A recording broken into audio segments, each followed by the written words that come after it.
അഖിലേന്ത്യാ ജനാധിപത്യ മഹിളാ അസോസിയേഷൻ കാസർഗോഡ് ജില്ലാ കമ്മിറ്റി നേതൃത്വത്തിൽ ക്യാപ്റ്റൻ ലക്ഷ്മിയെ അനുസ്മരിച്ചു. പഠന ക്ലാസോടുകൂടി കാഞ്ഞങ്ങാട് നഗരസഭ ടൗൺ ഹാളിലാണ് അനുസ്മരണ സമ്മേളനം സംഘടിപ്പിച്ചത്. This news sponsored by Shobhika Weddings, Big Mall, Kanyanad, Kozhikode, Koilandi and Kutyadi.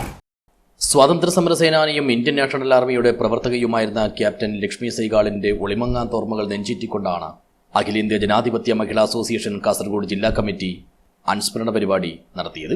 ജില്ലാതല പഠന ക്ലാസോടുകൂടി കാഞ്ഞങ്ങാട് നഗരസഭ ടൗൺ ഹാളിൽ സംഘടിപ്പിച്ച അനുസ്മരണ സമ്മേളനം അസോസിയേഷൻ കാസർഗോഡ് ജില്ലാ സെക്രട്ടറിയും സംസ്ഥാന ജോയിന്റ് സെക്രട്ടറിയുമായ എം സുമതി ഉദ്ഘാടനം ചെയ്തു.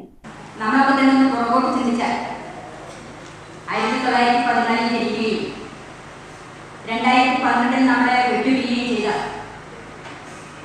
സഖാവ് ക്യാപ്റ്റൻ ലക്ഷ്മിയുടെ ജീവിതം എങ്ങനെ വിവരിക്കണം എന്ന് തന്നെ നമുക്ക് പറയാൻ പറ്റുന്നത്. കാരണം അത്രയും ആവേശകരമായിട്ടുള്ള ഒരു പോരാട്ടമാണ് സഖാവ് ജീവിച്ചിരുന്ന കാലഘട്ടങ്ങളിലൊക്കെ തന്നെ അനീതിക്കെതിരായിട്ട് നടത്തിയിട്ടുള്ളത് നമുക്ക് അറിയാവുന്നതാണ്. വളരെ കുട്ടിയായിരിക്കുമ്പോൾ തന്നെ അനീതിക്കെതിരെ പ്രതികരിക്കുന്ന ഒരു സാഹചര്യമുണ്ടായി. അവർ ജനിച്ചത് തന്നെ പാരമ്പര്യമുള്ള ഒരു കുടുംബത്തിലാണ്. ആ കാലഘട്ടത്തിൽ തന്നെ പാലക്കാട് ആനക്കര പ്രവാടിലുള്ള സ്ത്രീകൾ സ്വാതന്ത്ര്യ സമര പ്രസ്ഥാനവുമായി ബന്ധപ്പെടുന്നവരായിരുന്നു. ചടങ്ങിൽ ജില്ലാ vice president P K Chandramma അധ്യക്ഷയായി.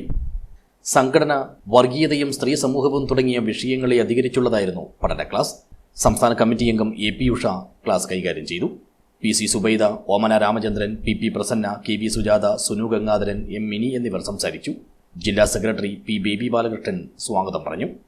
രാജ്യതലസ്ഥാനത്ത് നടക്കുന്ന വിദ്യാർത്ഥി സമരത്തെ അടിച്ചമർത്തുന്ന കേന്ദ്ര സർക്കാരിന്റെ നിലപാടിൽ പ്രതിഷേധിച്ചും കുറ്റക്കാർക്കെതിരെ കർശന നടപടി സ്വീകരിക്കണമെന്നാവശ്യപ്പെട്ടുകൊണ്ടും പ്രവർത്തകർ നഗരത്തിൽ മാർച്ചും നടത്തി. News bureau, Kanhangad.